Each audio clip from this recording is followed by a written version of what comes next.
Hello everybody, we start. First section for today. Good.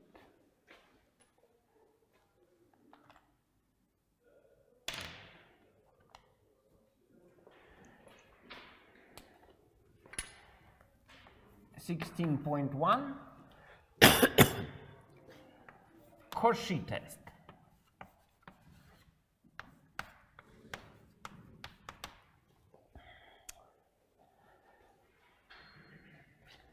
Theorem 1.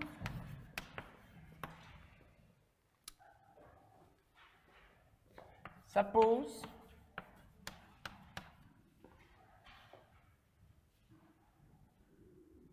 a k are non-negative for all k. First, if upper limit of such a sequence, kth root of a k equals to, let's say, p less than 1, then the series k from 1 up to infinity ak converges.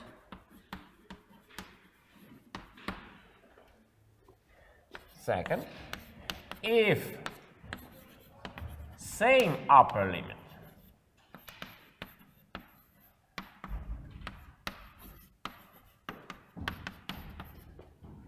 greater than 1, then the series diverges.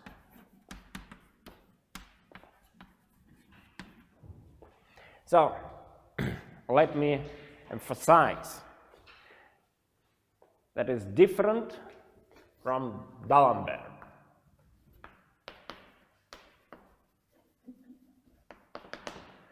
So for D'Alembert, if upper limit ak plus 1 over ak less than 1, then the series converges, and if lower limit is greater than 1, then the series diverges. So you see, there is a difference here. Here we have, in both situations, we have upper limit. For D'Alembert, upper limit for convergence, lower limit for divergence. And I will not formulate it that for equality we cannot say anything definite. Okay, proof.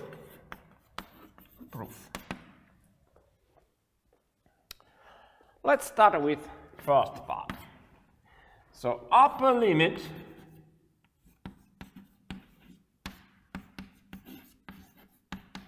less than 1, then by properties of the upper limit, what we can assert? We can assert that for arbitrary epsilon there exists n natural such that for all n greater than this n, nth root of an less than p plus epsilon. That is p, right? That is p. So if we choose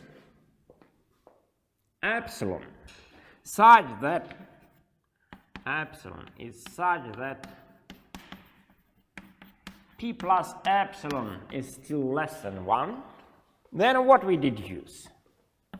We did use that for all n greater than this number capital N, we have inequality an less than p plus epsilon power n. The series n from capital N plus 1 up to infinity, p plus epsilon power n, converges,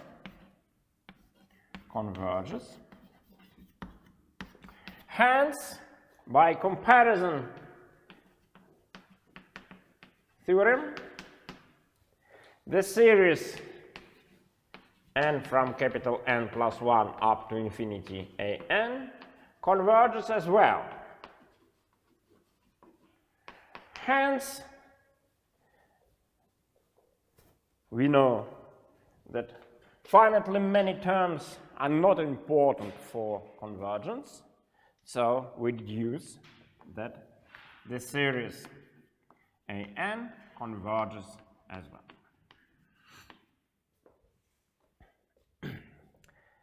Second part, if upper limit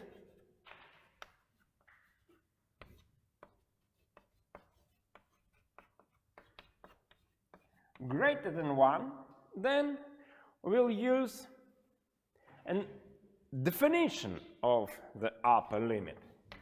So by the definition, what we can deduce? Upper limit is maximal of all partial limits. So it means there exists a sequence,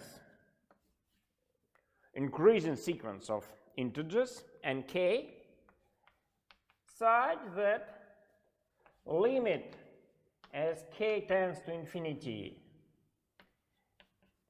root nkth root of a and k equals to p.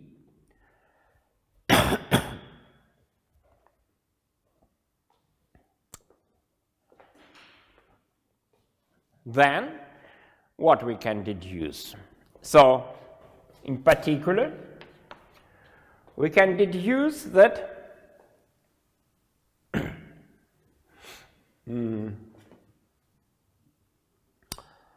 there exists again capital K natural such that for all k greater than capital K, nkth root of a and k is greater than p plus epsilon, and we choose epsilon such that this is greater than 1 now, because now we suppose p is greater than 1.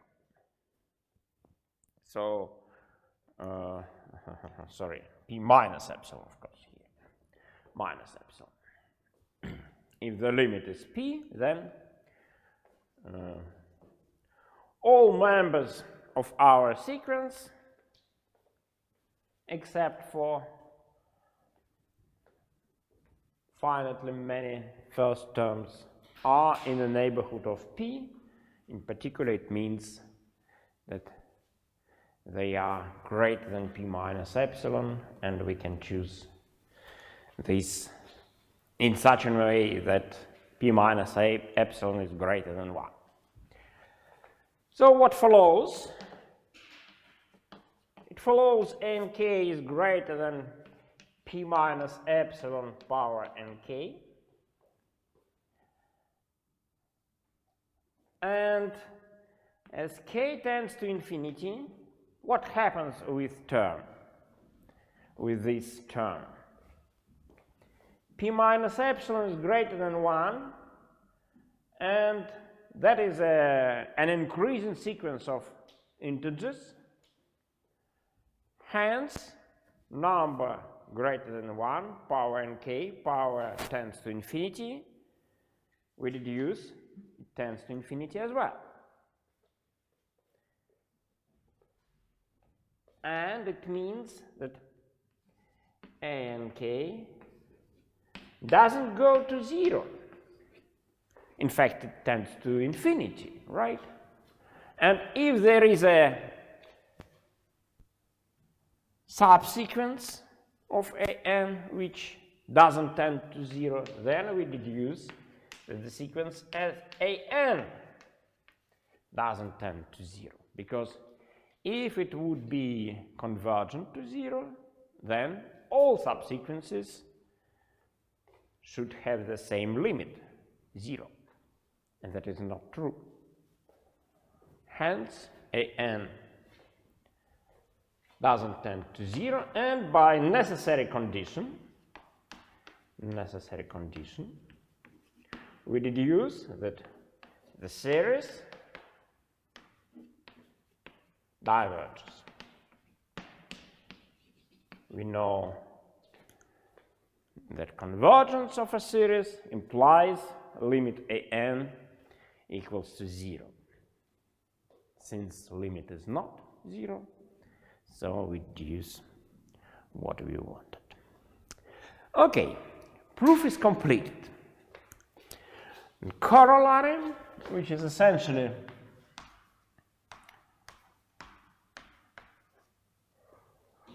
more important and which is used essentially more often, corollary.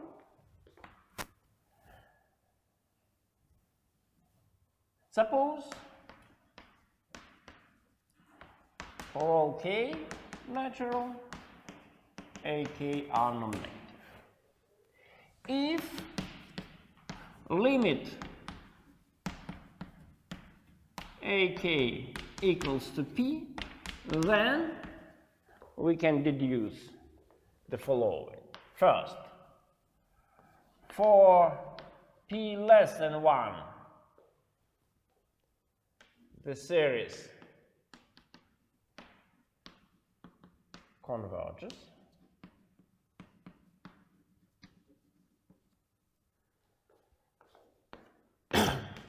For p greater than 1, the series diverges. Oh, sorry, I forget kth root. Most important thing. Diverges. And that is called, okay, maybe I'll change here to n because of standard title, standard name, that is nth root test. That is the name for this test. So you see, sometimes it is also called generalized Corsi test, and that one is called Corsi test. That is like here. Sometimes it's called generalized D'Alembert test, and ratio test is called just D'Alembert test.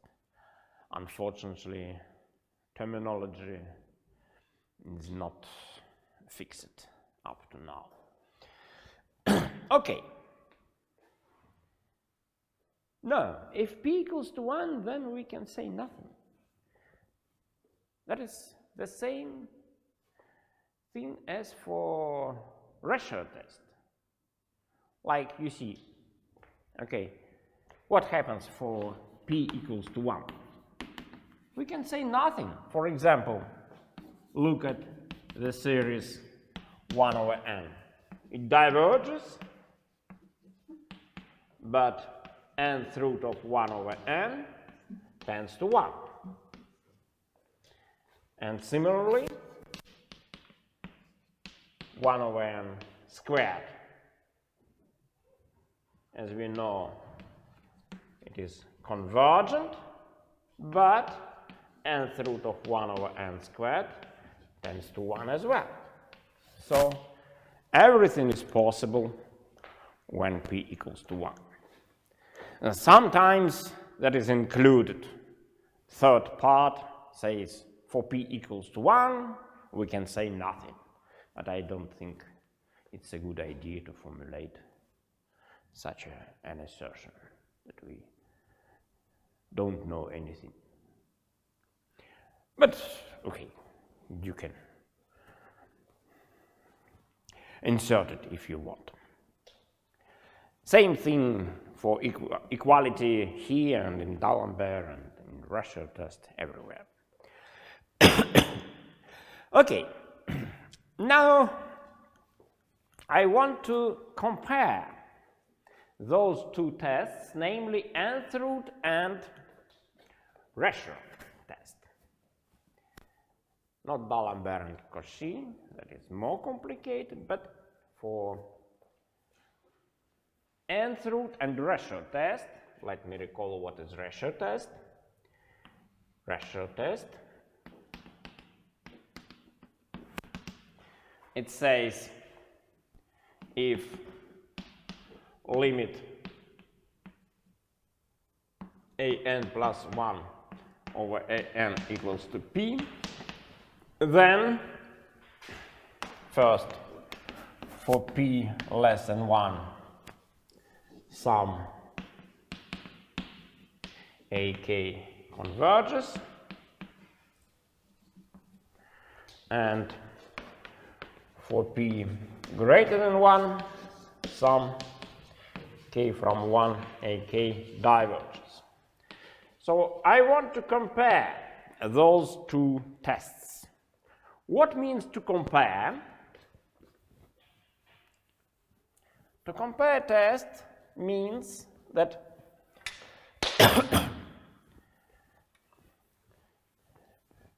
we can assert that applicability of one test implies applicability of another, but not conversely. And to do it, I'll explain a little bit of so-called summation. So what is summation of series? Of course, that is not about Corsi test, but I don't want to start a new section because we'll finish with comparison between those two tests. In particular, at the end of this section, nth root test will appear again. So, what is summation in general? Summation method. Summation method.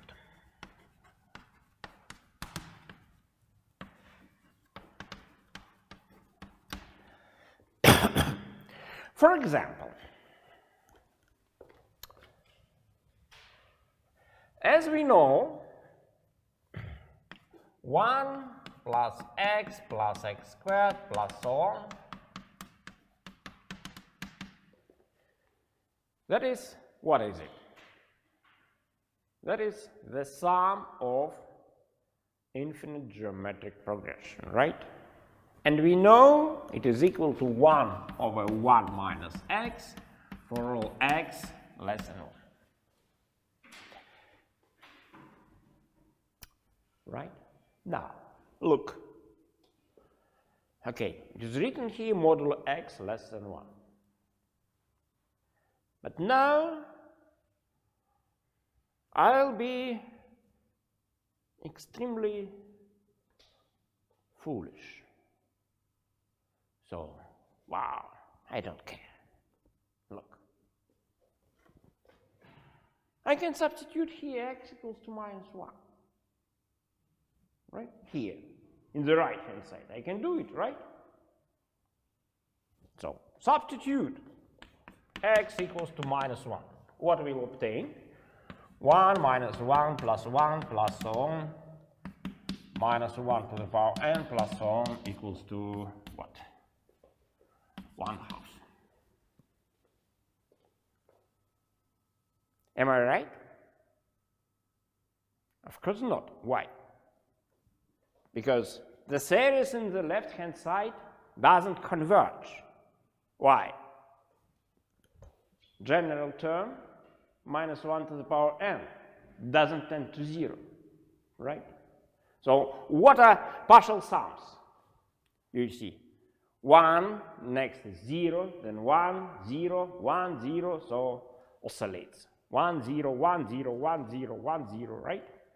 So the sequence of partial sums has no limit at all. And it means that the series in the left-hand side diverges. Other way, as I told, just use necessary condition, right? So that is not true. Not true. But nevertheless, we can say that we sum up this series by some method. What kind of method? Look. I have an equality for all x strictly less than 1, right? In modulus.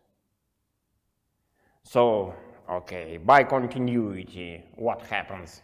Okay, I cannot substitute x equals to 1, right? Definitely.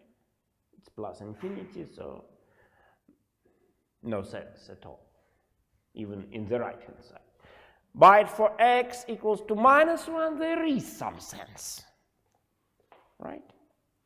And it means that I introduced what is called a summation method. In fact, it is called Abel summation method, but I'll not go into details, at least now.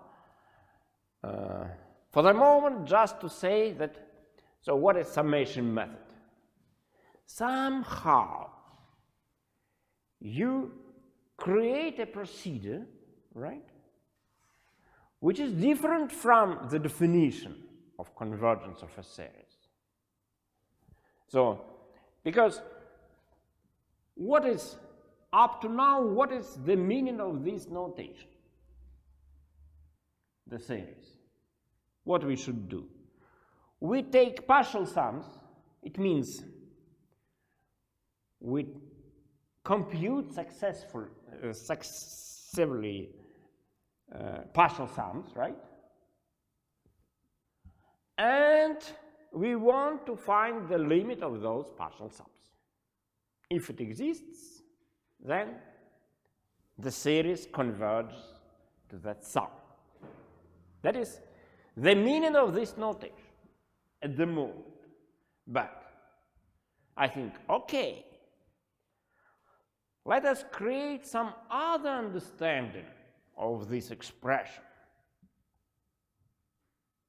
Let us call it summation method. And that is summation method. And one of very important methods is called Cesaro summation. Cesaro summation.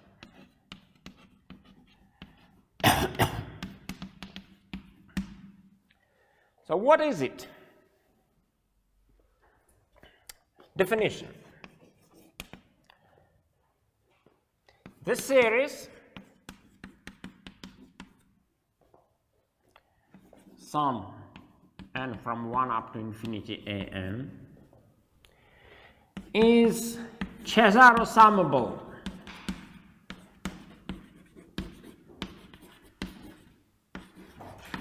to S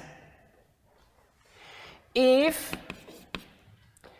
the sequence of arithmetic means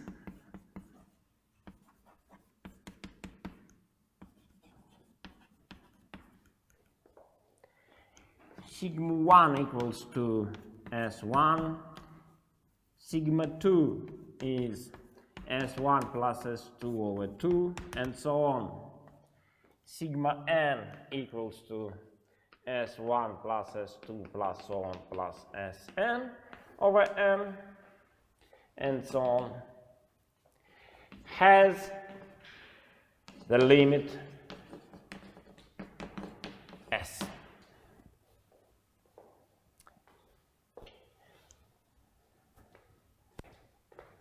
Okay, I forget to say, yeah.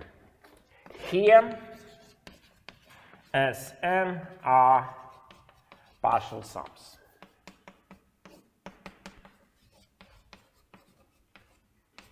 Of our series.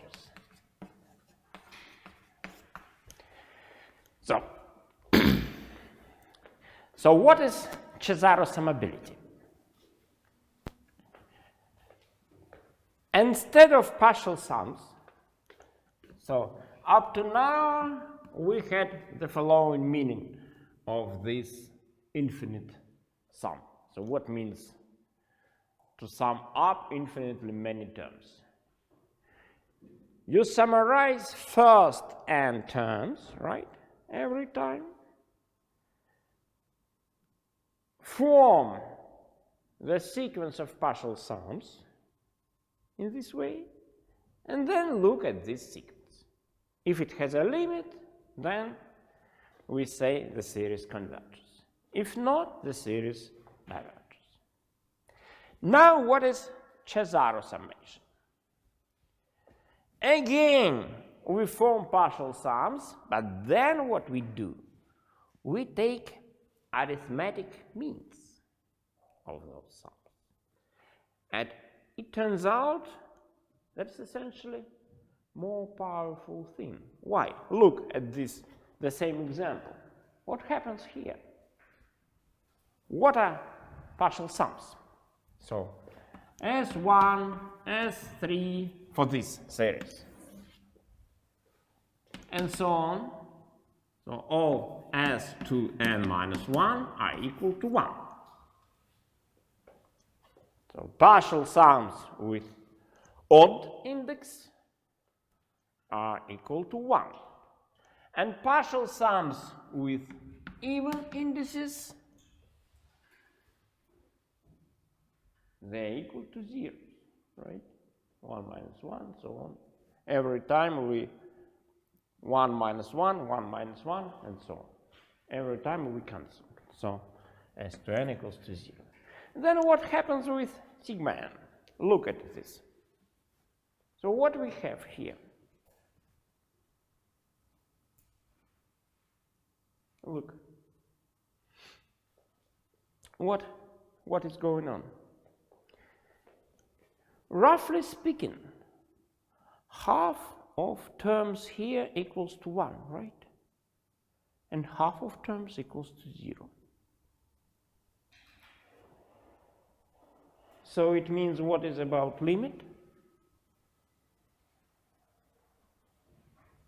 Okay, for even n, we have precisely half of them equals to 1, half of them equal to 0, right? So if we have two n terms are equal to 1, m terms are equal to 0, what's about their sum? Their sum equals to n, right?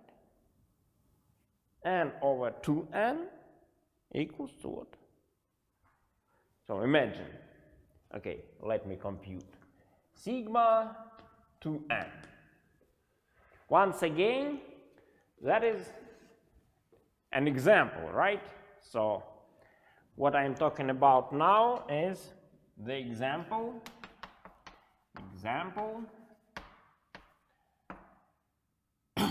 The series is 1 plus minus 1 plus 1 plus minus 1 and so on. That is the series, right? So that is the sequence of partial sums. Then what is about sigma? Arithmetic means, the arithmetic means. So plus 0 plus 1 plus 0 so on plus 1 plus 0 over 2m, m over 2m equals to 1/2. And for sigma 2m plus 1, what happens? We have one term more, 2m plus 1. It means we have m plus 1 over 2m plus 1. And still, we have the same limit as m tends to infinity, 1/2, right? So it means that the sequence of arithmetic means has the same limit, 1/2. So you see, we have two different, completely different summation methods, right? One of them used continuity of this expression, which is not true, in fact, right? And in this way, we sum up this expression to be 1/2. And another way is Cesaro summability.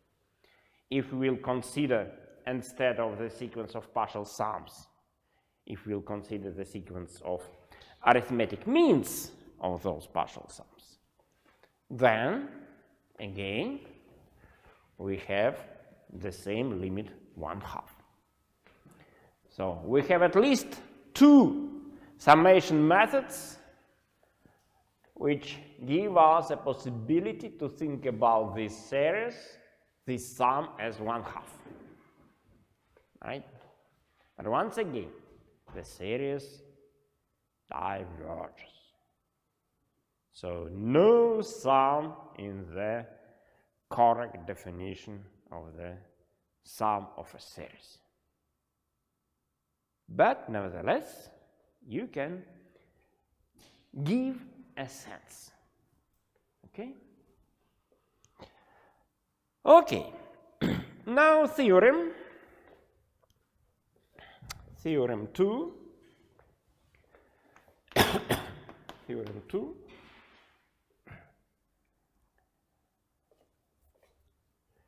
Cesaro summation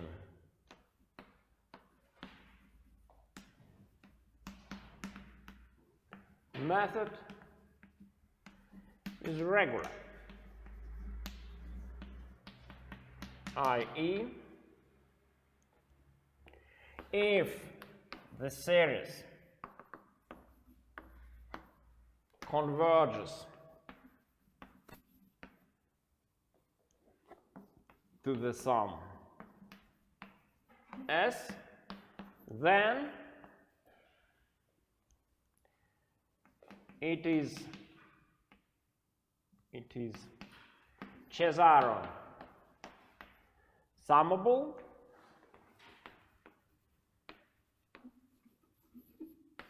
to S. So, in fact, this is a very bad idea to consider not regular summation method. Why? Because, you see, what is regularity of a summation method? It means once our series is convergent, then summation method gives the same answer. It would be very bad idea if a summation method would give a different answer, right? It's rather crazy. If we have very natural definition of a sum of infinitely many terms, then we create a new definition which gives another answer. No, that is completely crazy. So we should definitely create methods which give the same answer if we have some answer in usual sense, in the sense of convergence. So, proof.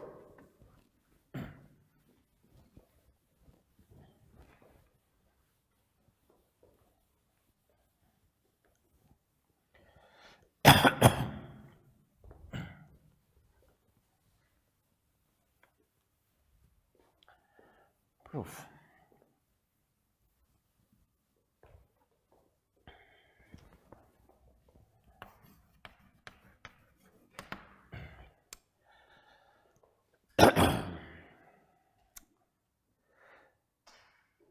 Okay.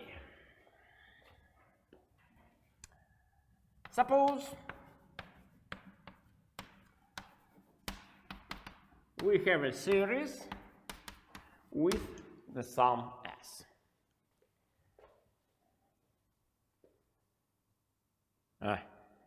once again.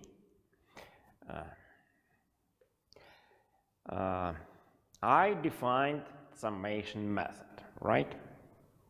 So usually there is a sense to apply summation method when we have a divergent series, right? So we have a divergent series, but we want to give a sense to this expression, right? Like 1 minus 1 plus 1, so on. We wanted to give a sense. The series diverges, but we want to give a sense, right? And then we create summation methods. But, of course, if we create something, we should create some not crazy thing, right? What means not crazy here? It means if we have convergent series, then this new summation method should give the same answer, right? It should not give something different, because it would mean that is crazy thing, right? That is what we do. Okay, so suppose our series converges to S. What it means? It means, by definition, for arbitrary epsilon, there exists natural n such that for all little n greater than capital N, we have inequality. Okay, I'll write like that: Sn minus S less than epsilon over 2, where Sn equals to a1 plus so on plus a partial sum, right? That is by the definition what is convergence of a series. Sequence of partial sums converges to S. That's it. Okay. Now consider sigma n minus S. What is sigma n?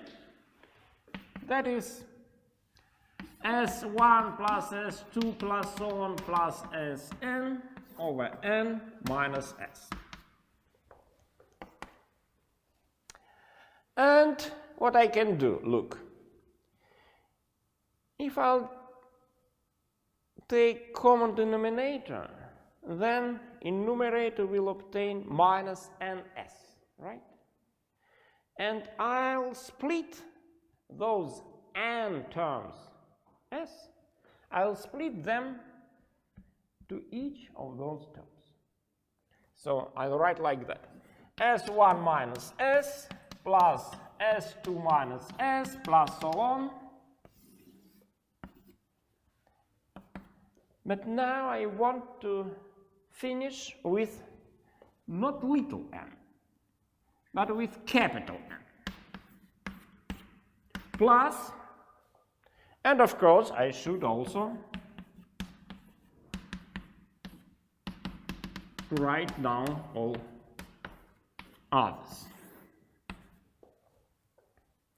So what I did, once again, I took common denominator, right?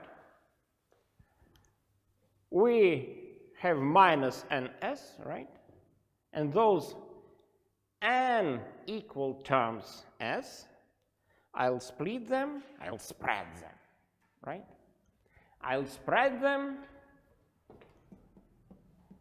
to each of those terms here, right? Okay, then look. Now I want to estimate it somehow.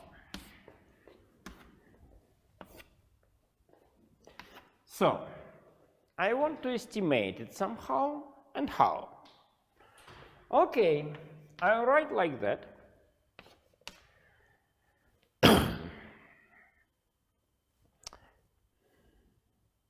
Okay, let's have a break. So we estimate that sum. And I'll use triangle inequality. So the first term, the first ratio, I'll not change now.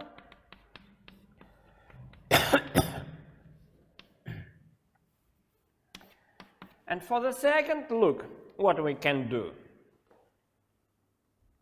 Here we have many terms, right? But what I can use triangle inequality to estimate each term in modulus. And now look what is written here. For arbitrary index little n, which is greater than capital N, we have an estimate for this difference less than epsilon over 2, right? And here we have all indices, capital N plus 1, so on, up to little n. So we have all indices which are greater than capital N, right? So it means I can apply that estimate. So each of them, each of those terms in the numerator is less than epsilon over 2. So epsilon over 2 times how many terms we have? How many of those terms? So little n minus capital N, right? First capital N we do not consider here. So n minus capital N over little n. Okay, then, now what to do with the first? Recall that what we did. We took arbitrary epsilon and we choose capital N, right? Now, once we choose capital N, look at this. So capital N now is fixed, right? But what happens with this expression as little n tends to infinity? Look, capital N is fixed now. Little n tends to infinity. What happens? Here we have finite expression, right? In denominator we have little n which tends to infinity. So it tends to 0, right? And if it tends to 0, what it means? For this epsilon, which I chose before, right? So there exists now another, let's say n1, natural, such that for all n greater than n1, the first term s1 minus s plus so on plus s capital N minus s over n less than epsilon over 2. So now, once I choose capital N1, now for all little n greater than maximum of those capital N and capital N1, we have all inequality are satisfied, right? Then I can continue the chain of inequalities like that. So look, the first term is less than epsilon over 2 by this, right? Epsilon over 2 plus.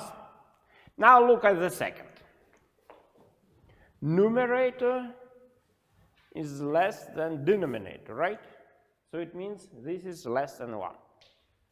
So plus epsilon over 2, that is epsilon. So once again, what it means. I took arbitrary epsilon positive, right? I found natural number such that for all little n which are greater than this natural number, we have inequality that sigma n minus s is less than epsilon. So it means that limit as n tends to infinity sigma n equals to s. That is what we wanted to prove. So it means Cesaro summation method is regular.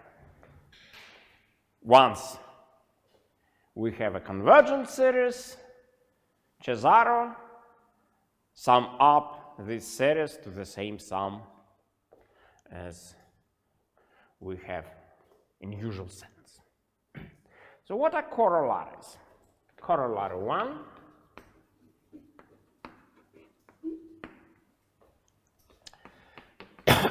If for all n natural we have Pn positive, then equality limit Pn equals to P implies limit of nth root P1 so on Pn equals to P as well.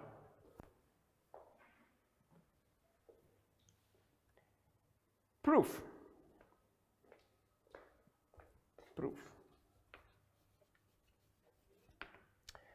There are two possibilities.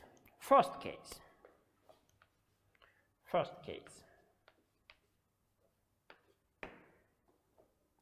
First case, if P is positive, then what we can do? Then we have limit of logarithm Pn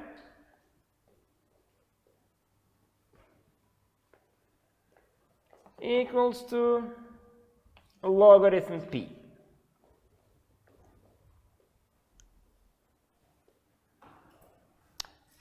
And that is what? That is practically same as we did. Look, now that is, let it be capital Sn, and that let it be capital S. So what we proved just before? We proved if a sequence of partial sums Sn tends to S, right? Then by theorem 2 says that arithmetic means. And what are arithmetic means? Sigma n tends to logarithm P as well, where sigma n now are what? What they are? Logarithm P1 plus so on plus logarithm Pn over n. Arithmetic mean, right? Look, what is it? Using properties of logarithms. Look, sum of logarithms equals to logarithm of product, right? 1 over n, what means? Nth root. So that is precisely logarithm of this expression. So we have logarithm of this expression tends to logarithm P. That is precisely what we want, right? So proof is finished. Now second case. Okay, what is second case then?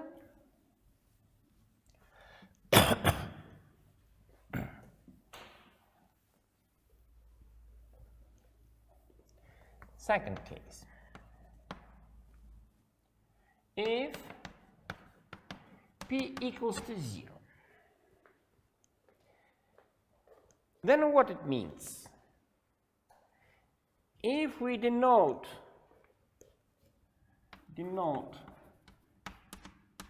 Sn equals to logarithm Pn, then limit Sn equals to minus infinity, right? Because if P is 0, then what is logarithm 0? Minus infinity, right?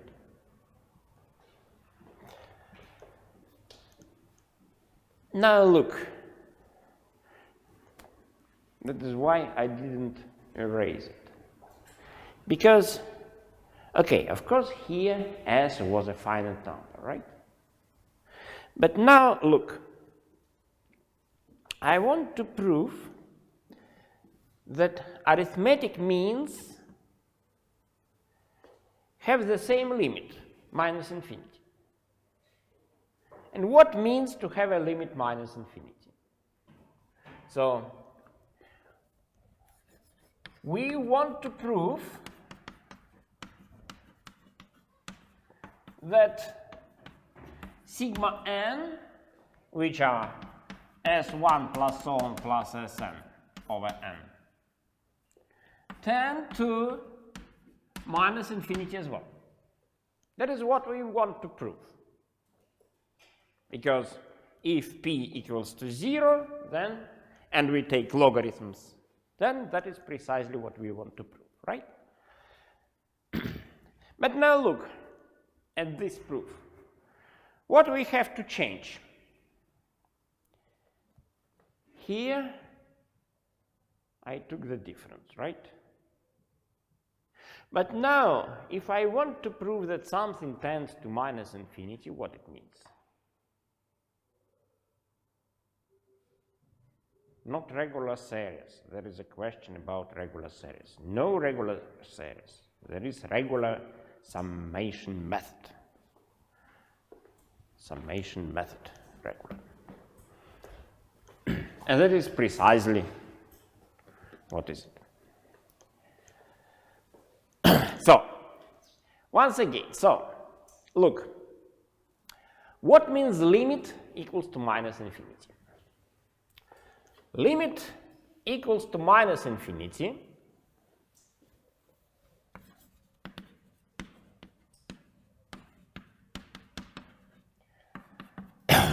means that for arbitrary epsilon greater than 0, there exists natural number capital N such that for all n greater than this capital N, we have Sn less than minus epsilon. So, as n tends to minus infinity, it is less than arbitrary number. And then what we'll do? We'll proceed in the same way as before, but now look. Then, for sigma n, what we have? Sigma n S1 plus so on plus Sn over n, I'll do similar thing.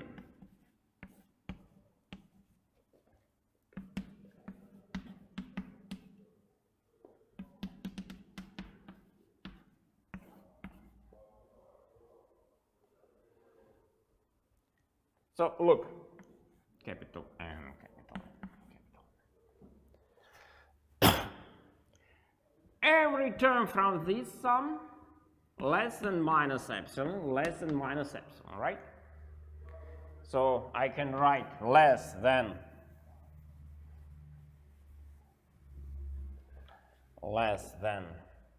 S1 plus so on plus S capital N over N plus minus epsilon times n minus n over n.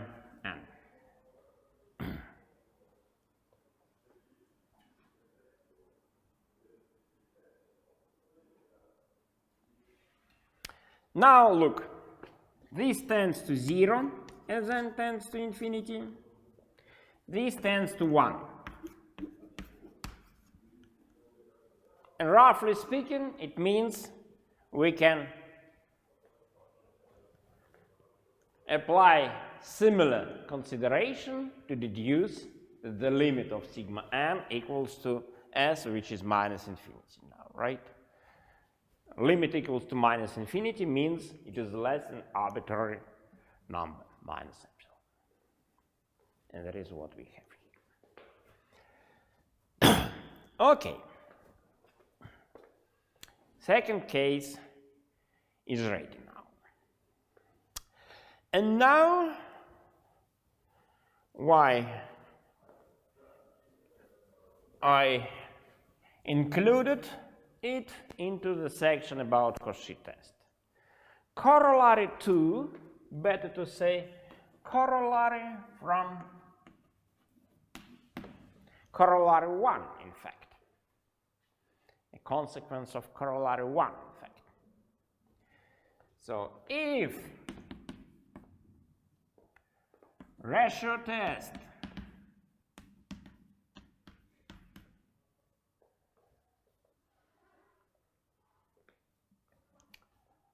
asserts convergence of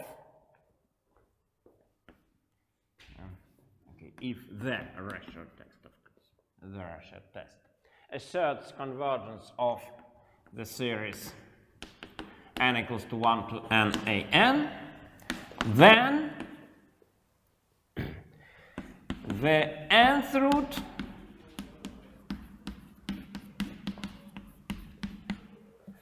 test asserts the convergence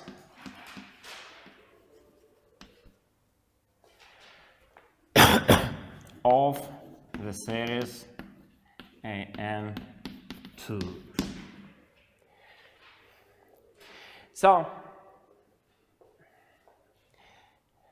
equivalently, usually in the literature about comparison of tests, you know, there are many, many different tests for convergence of series.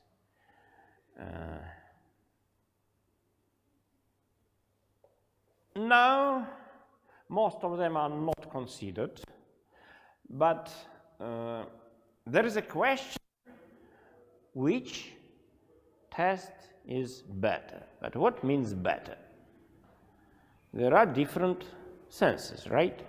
For example, you may think about comparison of tests from the point of view either it is easy to apply or not, right? That is one story. But we'll talk about another sense. Which sense? Look. Here, for example, right? Ratio test. When it asserts convergence.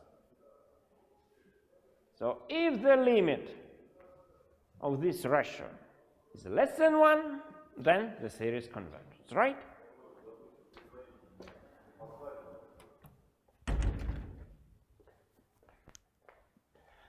So what corollary 2 says? Corollary 2 says that in some sense Corsi test, oh sorry, not Corsi, nth root test is stronger than ratio test. It means once you have limit less than 1, then for sure the limit of nth root is also less than 1, right? So if ratio test is applicable, then nth root test is applicable as well. Of course, same is true for divergence as well. Divergence. And here also divergence. So you see both. So it means that from the point of view of applicability, I mean in principle, right? So ratio test has no meaning from that point of view. I mean, look, once you have such a limit, right, then for sure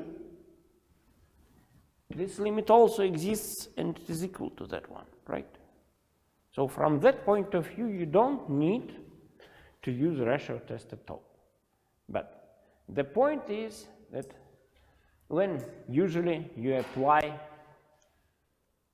ratio test if you have factorials. Because, look, if n contains factorials, let's say n factorial, then what happens? This ratio is very good, right? Factorials, look, for example, n is 1 over n factorial, right? What happens then? An plus 1 over an, you can compute very easily. 1 over n plus 1 factorial divided by 1 over n factorial, and what it gives?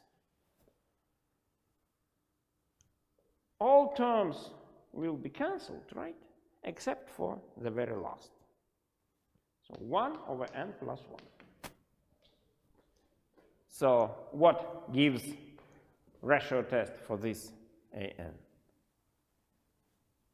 If an is that one, then what happens? The limit is equal to what? What is the limit?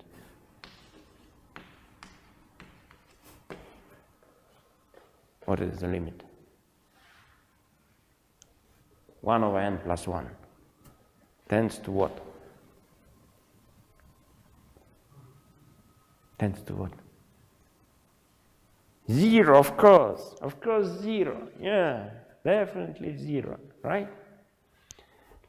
And 0 is less than 1, right? So, ratio test says that the series of 1 over n factorial converges. That corollary says that same is true for nth root, but try to find nth root, limit of nth root. You have no tool to find the limit, right? How you can compute the limit of nth root of n factorial? You know nth root of n tends to 1, yeah, but you have n factorial, many terms, so what happens? Not clear, right? So, you see, theoretically, it says no sense to consider ratio test at all. Because once ratio test works, then nth root gives the same answer. But how to compute? And by the way, it gives very good thing. Look. So from corollary 2, what we deduce? Corollary 2 gives limit as n goes to infinity 1 over nth root of n factorial. What is about this limit? Look. Corollary 2 says once ratio test gives something, then the same conclusion gives ratio test. And it means nth root gives the same limit as that one, as ratio test. So it's 0. That is a consequence of corollary 2. And let me prove corollary 2. Prove corollary 2.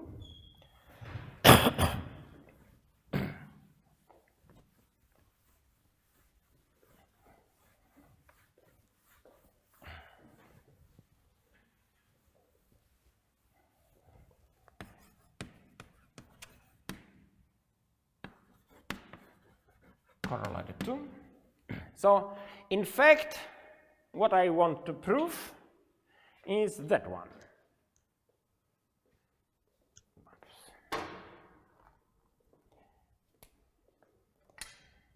So, if limit an plus 1 over n equals to p, then limit nth root of an equals to p as well. That is in fact what I want to prove. And it says then that ratio test, once ratio test works, then nth root test works as well. That is what I want to prove. How? Look. Okay. Put Pn equals to An plus 1 over An. Then, what is P1 times P2 times so on times Pn? Look at this. What is it? P1. Okay. P1 is A2 over A1 times A3 over A2 times so on, An plus 1 over An. And what is it? This product? A2. Sorry, A2. What happens? Look. Cancel, right? And in fact, we'll cancel all intermediate terms, right? Like telescoping sum, but now telescoping product, right? So what remains? An plus 1 over A1. Okay, then corollary 1 says, what says corollary 1? If limit Pn equals to P, we know limit equals to P, right? Then limit of nth root of P1 times so on times Pn equals to P, right? And what it is, let me write what it is. P1 times so on times Pn, we know what is it. So limit of nth root of An plus 1 over An equals to P, right? Okay, now A1, sorry, here. Nth root of A1, we know from the first semester we had several such limits of sequences. Limit of nth root of a fixed positive number is 1. Now, so it means we obtain the limit of nth root of An plus 1 equals to P, right? So the last thing is, okay, I want to prove nth root of An, but I obtained nth root of An plus 1. What to do? Look, first of all, I can write n plus 1 root, n plus 1th root of An plus 1. What is it? That is limit n tends to infinity, An plus 1, power, okay, let me do like that, 1 over n over n plus 1.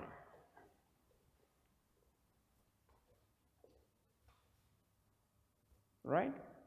Then what we obtain? Limit here is equal to what?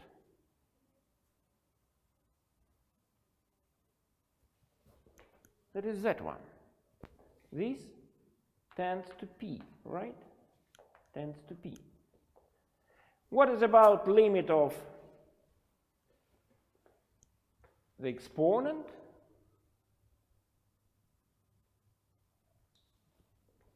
It's 1, right? 1. So we may replace it like that to avoid any difficulties. So we take limit as n tends to infinity e to the power n over n plus 1 times nth root of an plus 1. And now we use continuity of exponential function and what we know to that moment. So nth root of n plus 1 tends to p, n over n plus 1 tends to 1, so we have e to the power 1 times, oh, I forget to put logarithm here, logarithm, 1 times logarithm p, that is p, that is p.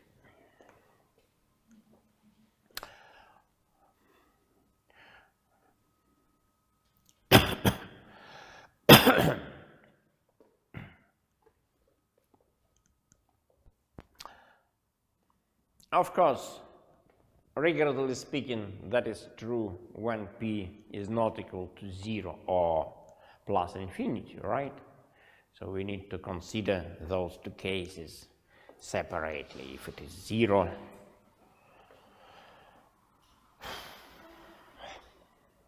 yeah.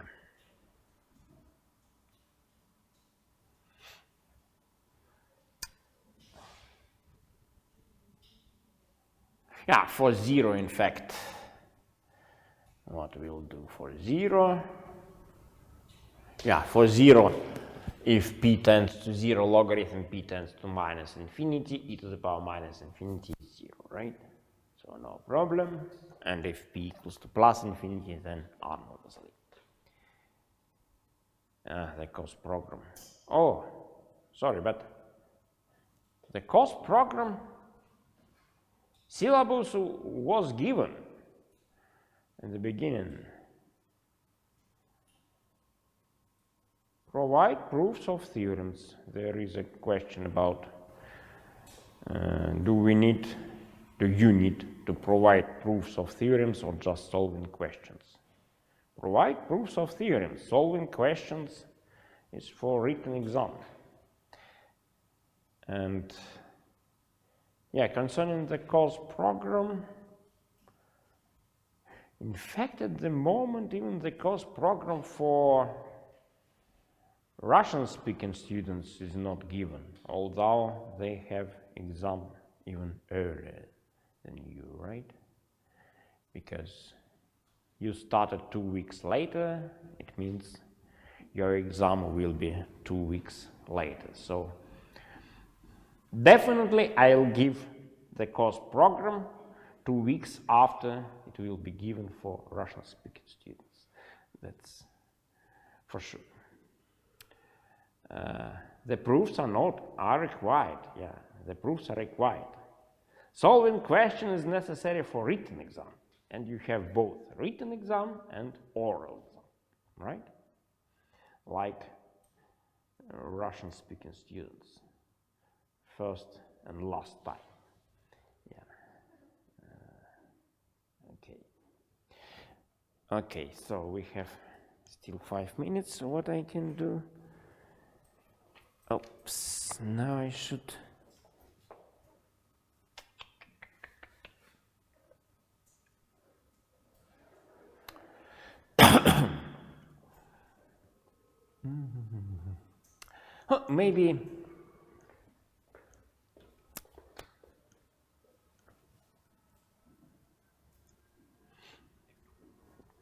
Maybe let's consider an example when ratio test works essentially better than nth root test. I gave it practically, but let me give it in more details. So example 2 for this section, right? So consider such a series. We'll consider it later. It will be very important for us. But x is arbitrary, real number. So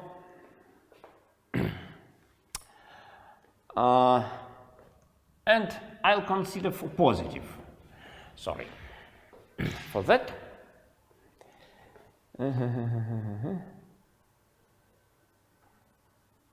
Now, in integration section, the proofs are not necessary in exams. Yeah, in integration, only in integration, indefinite integration. Indefinite integration, proofs are not necessary. Indefinite integration, only indefinite integration. That is the only topic where proofs are not included into oral exam. Okay, so go back. We have this series, so an equals to modulo x power n over n factorial. To apply ratio test, I should consider x not equals to 0, right? If x equals to 0, then no problem, because if x equals to 0, then what happens? All terms are equal to what? 0 except for the very first, n equals to 0. 0 factorial is 1, so we have just 1. But if x not equals to 0, then an are positive. And we can apply ratio test. What we'll obtain? Limit as n tends to infinity, an plus 1 over an equals to what? Let me write it down. An plus 1. So I should substitute instead of n plus 1. Modulo x n plus 1, n plus 1 factorial, that is an plus 1, divided by an modulo x power n over n factorial. So what is it? That is limit as n tends to infinity. Let me write that way. Times n factorial, n plus 1 factorial. And then, what is factorial? Factorial is product of all natural numbers starting from 1. 1 up to n. Here, 1 up to n plus 1. So all terms from 1 up to n are cancelled, right? Except for the very last here.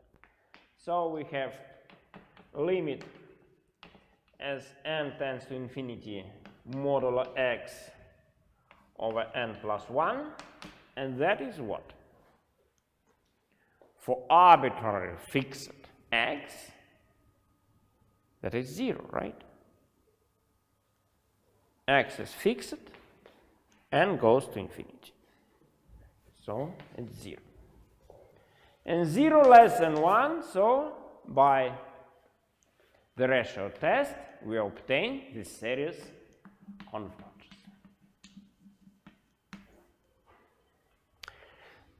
So we will consider it later in other sections. Okay, that's all for today. Thank you.